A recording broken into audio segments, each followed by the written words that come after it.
Hello दोस्तों, राधे राधे। आपका हमारे चैनल मेरी कहानियां में स्वागत है। दोस्तों, मैं आपके लिए संपूर्ण महाभारत की कथा को लघु रूप में बताने वाली हूँ। यदि आपको भी संपूर्ण महाभारत को सुनने का लाभ उठाना हो तो हमारे चैनल को सब्सक्राइब कर लें।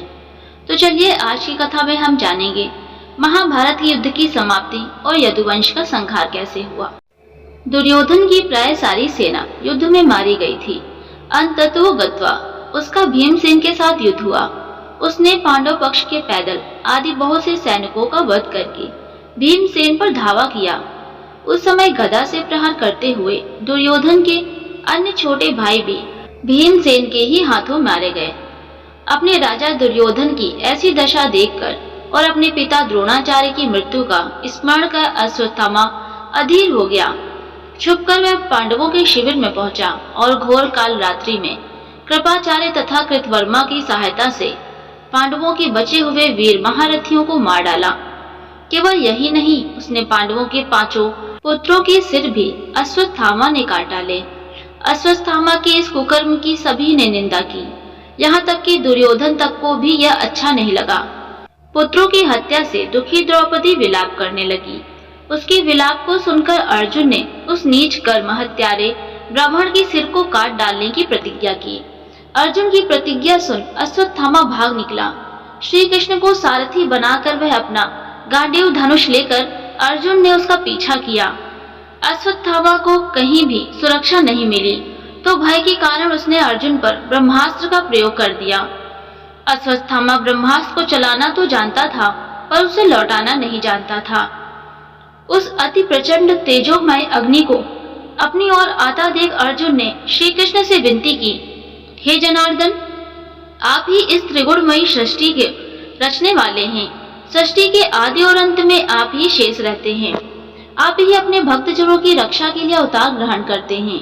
आप ही ब्रह्मा स्वरूप हो जो रचना करते हैं। आप ही विष्णु स्वरूप हो जो पालन करते हैं और आप ही रुद्र स्वरूप हो जो संहार करते हैं। आप ही बताइए कि यह प्रचंड अग्नि मेरी ओर कहां से आ रही है और इससे मेरी रक्षा कैसे होगी। श्री कृष्ण बोले, हे अर्जुन, तुम्हारे भय से व्याकुल होकर अश्वत्थामा ने यह ब्रह्मास्त्र तुम पर छोड़ा है।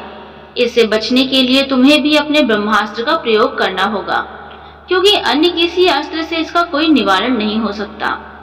श्री कृष्ण की इस मंत्रणा को सुनकर महारथी अर्जुन ने भी तत्काल आचमन करके अपने ब्रह्मास्त्र छोड़ दिया। दोनों ब्रह्मास्त्र परस्पर भिड़ गए और प्रचंड अग्नि उत्पन्न होकर तीनों लोगों को तप्त करने लगी। उनकी लपटों से सारी प्रजा दग्ध होने लगी। इस विनाश को देखकर अर्जुन ने दोनों ब्रह्मास्त्रों को लौटाकर शांत कर दिया और झपट कर अश्वत्थामा को पकड़कर बांध दिया। श्री कृष्ण बोले, हे अर्जुन, धर्मात्मा सोए हुए असावधान मत वाले पागल अज्ञानी रथहीन स्त्री तथा बालक को मारना धर्म के अनुसार वर्जित है। इसने धर्म के विरुद्ध आचरण किया है। सोए हुए निरपराध बालकों की हत्या की है। जीवित रहेगा तो पुनः पाप करेगा। अतः तत्काल इसका वध करके और इसका कटा हुआ सिर द्रौपदी के सामने रखकर अपनी प्रतिज्ञा पूरी करो। श्री कृष्ण के इन शब्दों को सुनने के बाद धीरवान अर्जुन को गुरुपुत्र पर दया ही आई और उन्होंने अश्वत्थामा को जीवित ही शिविर में ले जाकर द्रौपदी के सामने उपस्थित किया। पशु की तरह बंधे हुए गुरुपुत्र को देखकर ममतामयी द्रौपदी का कोमल हृदय पिघल गया। उसने गुरुपुत्र को नमस्कार किया और उसे बंधन मुक्त करने के लिए अर्जुन से कहा, इनके वध करने से मेरे मृत पुत्र लौटकर तो नहीं आ सकते, अतः आप इन्हें मुक्त कर दीजिए। द्रौपदी के इन न्याय तथा धर्मयुक्त वचनों को सुनकर सभी ने उसकी प्रशंसा की, किंतु भीम का क्रोध शांत नहीं हुआ। अर्जुन ने अपनी तलवार से अश्वत्थामा के सिर के केस काट डाले और उसके मस्तक की मणि निकाल ली। मणि निकल जाने से वह श्रीहीन हो गया। श्रीहीन तो वह उसी क्षण हो गया था जब उसने बालकों की हत्या की थी, किंतु केश मुड़ जाने और मणि निकल जाने से वह और भी श्रीहीन हो गया और उसका सिर झुक गया। अर्जुन ने उसे उसी अपमानित अवस्था में शिविर से बाहर निकाल दिया।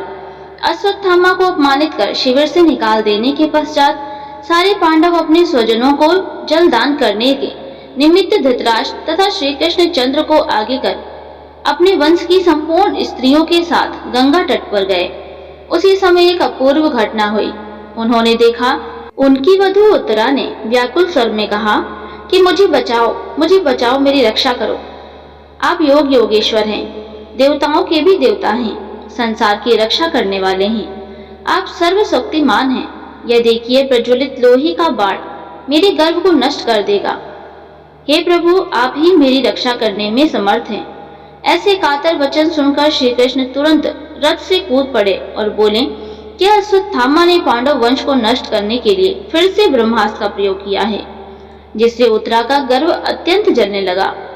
परंतु श्री कृष्ण ने अपने तप से शिशु को पुनर्जीवित कर दिया। यदुवंश का संहार।